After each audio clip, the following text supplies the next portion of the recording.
بسم اللہ الرحمن الرحیم۔ بچوں، آج ہم پڑھیں گے سوال نمبر 4۔ سورۃ مریم کا سوال نمبر 4 ہے، دی گئی آیات کا بامحاورہ ترجمہ لکھیے۔ تو پہلی آیت ہے، وَبَرًّا بِوَالِدَتِی وَلَمْ یَجْعَلْنِی جَبَّارًا شَقِیًّا۔ یہ جو ہم نے آیات نمبر پڑھی ہے 30 سے لے کر 36 تک، ان میں سے ہی یہ 4 آیات ہیں۔ تو ہم نے یہ پڑھا تھا وَبَرًّا بِوَالِدَتِی، اور مجھے اپنی والدہ کے لیے نیک بنایا، وَلَمْ یَجْعَلْنِی جَبَّارًا شَقِیًّا، اور مجھے سرکش اور نافرمان نہیں بنایا۔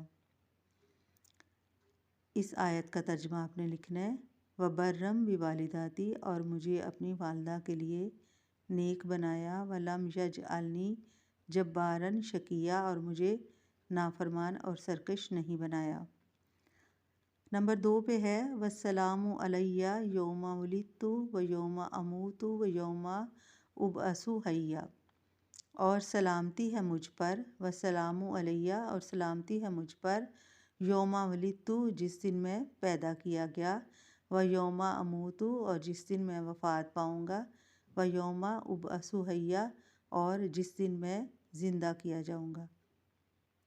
دوبارہ سے پڑھتی ہوں، وَالسَّلَامُ عَلَیَّ، اور سلامتی ہے مجھ پر، یوم ولدتُ، جس دن میں پیدا کیا گیا، وَیَوْمَ أَمُوتُ، جس دن میں وفات پاؤں گا، وَیَوْمَ أُبْعَثُ حَیًّا، اور جس دن میں زندہ کیا جاؤں گا۔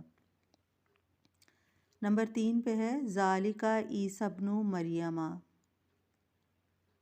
یہ حضرت عیسیٰ مریم کے بیٹے ہیں، قول الحق کے، اور یہی سچ ہے، الذی فیہ یمترون، اور اس میں لوگ شک کرتے ہیں۔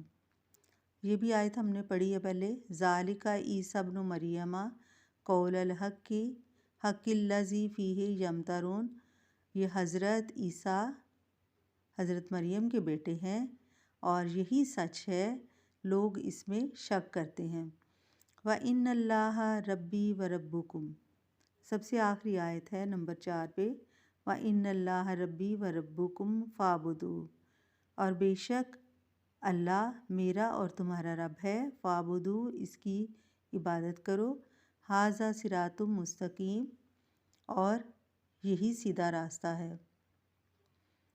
دوبارہ پڑھتی ہوں، وَإِنَّ اللَّهَ رَبِّی وَرَبُّکُم، اور بے شک اللہ میرا اور تمہارا رب ہے، فَاعْبُدُوهُ، اس کی عبادت کرو، ھذا صراط مستقیم، اور یہی سیدھا راستہ ہے۔ بچوں، اس کے بعد ایک سوال اور رہتا ہے، وہ کریں اور یہ چیپٹر ختم ہو جائے گا۔ حبشہ کے بادشاہ کو کہا جاتا ہے، کیا کہا جاتا ہے؟ نجاشی، قیصر، کسریٰ، فرعون۔ تو یہ دیکھیں، میں نے نجاشی پہ نشان لگایا ہوا ہے۔ حبشہ کے بادشاہ کو نجاشی کہا جاتا تھا، اس کا نام تو اضحمہ تھا، لیکن اس کا لقب نجاشی تھا۔ شاہ حبشہ کے دربار میں تلاوت کی گئی کون سی سورت کی؟ سورۃ حج کی، سورۃ طٰہٰ کی، سورۃ مریم کی، یا سورۃ انبیاء کی؟ تو بچوں، سورۃ مریم کی تلاوت کی گئی۔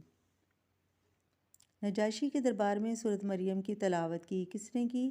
حضرت عثمان رضی اللہ تعالیٰ عنہ نے، حضرت عبداللہ بن مسعود رضی اللہ تعالیٰ عنہ نے، یا حضرت جعفر طیار رضی اللہ تعالیٰ عنہ نے، حضرت ابوبکر رضی اللہ تعالیٰ عنہ نے۔ حضرت جعفر طیار رضی اللہ تعالیٰ عنہ نے سورۃ مریم کی تلاوت کی تھی۔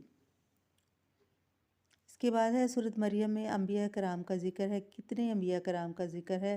5، 6، 7، 8۔ تو اس میں حضرت 7 انبیاء کرام کا ذکر ہے۔